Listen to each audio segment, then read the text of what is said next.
one of the things that I've noticed whenever I've traveled abroad is that whatever country you may go to, you would always see a really big tent, and often that tent has a big label with some British university trying to market itself and recruit students abroad. And perhaps that's why you have in this country, here in England, lots of universities with students studying from a huge array of countries, and British education markets itself very well abroad.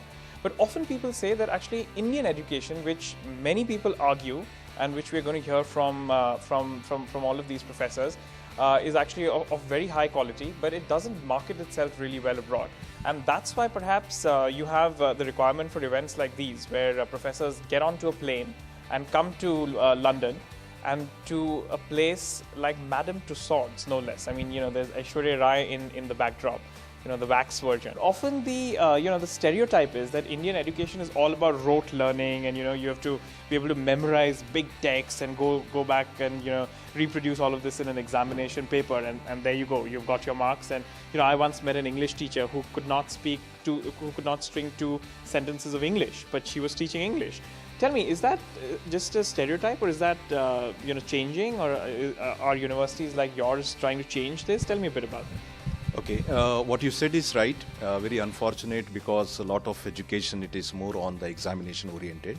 But there are few universities, especially the deemed university, autonomous. So they got this kind of an academic freedom, where they are changing this curriculum, not only the curriculum, and even the teaching methodology also they are being changed. And Professor, I'd like to ask you, oftentimes people would also say that why would a British student get onto the plane and go to India? I mean, how do you make this market? Is this even a pitch that is worth making? Is it realistic? See, now what happens, there are two kinds of institutions in India. We have got very good high quality institutions with a very good quality actually. So if we compare the cost, the cost is just half of this. So we can get a high quality of education in the half of the cost. This is a really important point, because here, students have come out on the streets protesting about tuition fees, paying the kind of money that they are paying, and which is actually a really important point. I want to now talk to you, Manish. You have the very interesting experience of having studied in India, and now you're studying in Scotland. Is that correct? Yeah. Okay, tell me a bit about, how would you compare studying in India with studying here?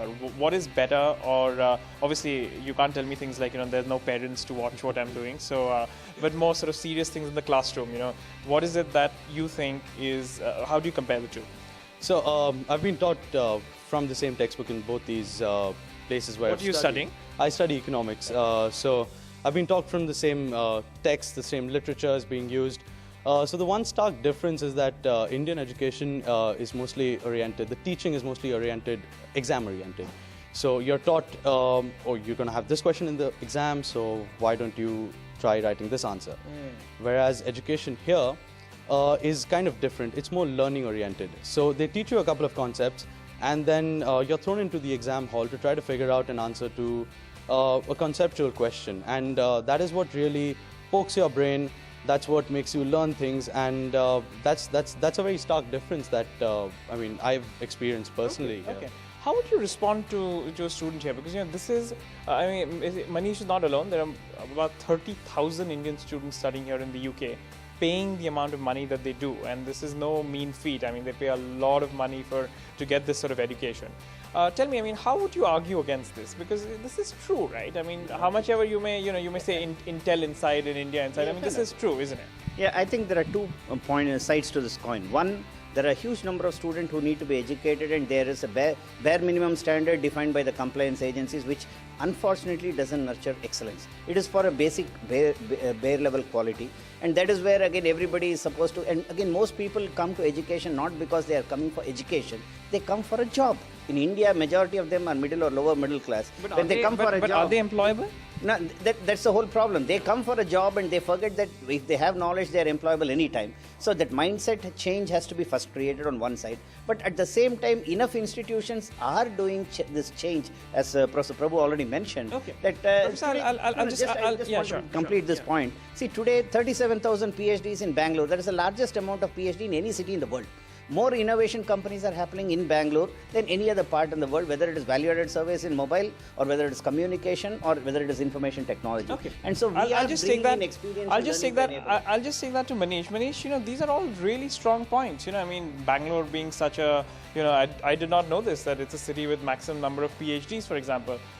Do you feel as if you've come in the wrong direction? Should you have gone to Bangalore instead of going off to Scotland to do your pursue higher studies? I mean, what are you doing? Why are you going to Scotland? The father of economics, Adam Smith, was from Scotland, so I guess I haven't made a wrong decision in going to Edinburgh to pursue economics. But then, So you're convinced that it's not a wrong decision? No, it's definitely not a wrong decision. I mean, I've seen the pros and cons of both the education systems, and I think this is what I needed. Do you think it's worth paying the amount of fees that you're paying in this country? How much are you paying? About £12,000 per year? Yeah, something like that. But so that's roughly like 12 lakh rupees, and which is another equivalent amount for living here as well, right? Yeah, so I mean, that's a lot of money. being an economist, it's a free market. So all the prices are, determined by demand and supply. And given the limited amount of supply you have of seats here, because the education is so good, and given the high demand for this kind of education, I think it's a fair price. Yeah, you think so? Yeah, I think so. You think you're getting value for money? Yeah, VFM. Okay. While obviously we have this event and we have big honchos like all of you who have flown down specially to talk about your universities and obviously education in India, I want to ask all of you that British universities are very well known to do this. They get onto the plane, go to India, hold those big exhibitions, tell students why they should come to India. They're fantastic at that. Why is it that this is only the very first, or I should say a very rare event where I can actually see a lot of Indian universities kind of doing the same? I'll start with you, sir. Tell me, what university are you from, and tell me, why is this such a rare occasion? I'm from ICFA University. I think time has now come for Indian universities to go abroad. And Indian higher education is not about rote learning, as we pointed out some time back. If you really look at management or media school or design school or high-end programs like that, you find a lot of innovation. And the cutting-edge technology used or the cutting-edge innovation used in terms of the program itself, in terms of the curriculum itself, it is, if not better, it matches the best in the world. Okay. Ma'am, do you think this thing can actually be taken seriously? Do you think British students are going to get onto the plane and start enrolling in your universities in India?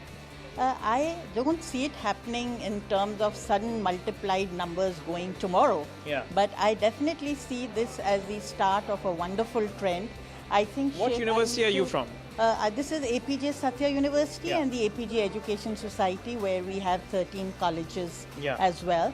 Do you have currently any British students enrolled in your institutions? No, but we have British professors in our institutions. Okay.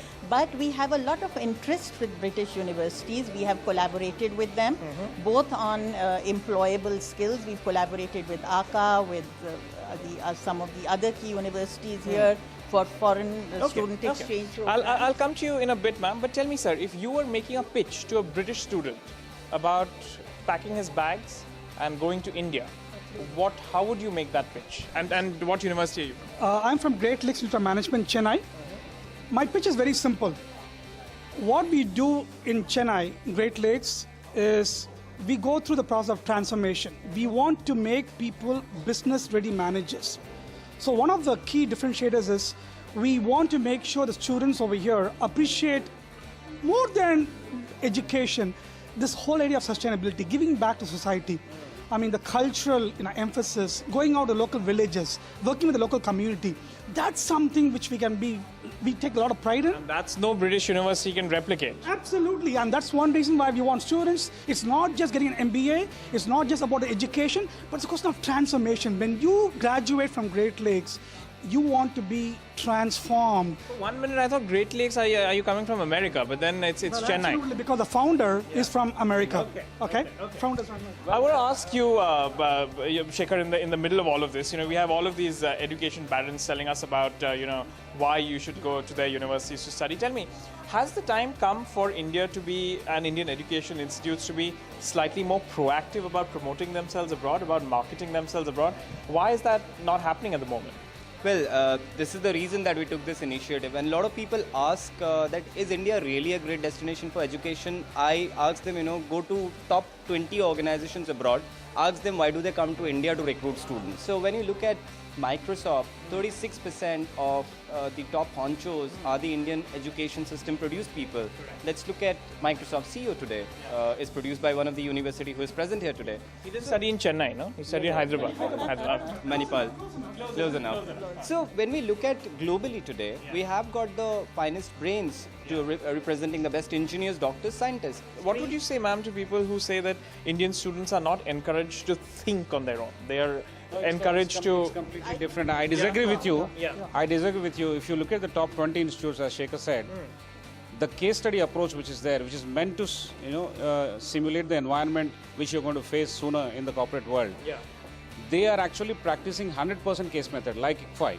Okay. All entire course is taught on 100% case, and therefore they are better prepared for the corporate real world outside.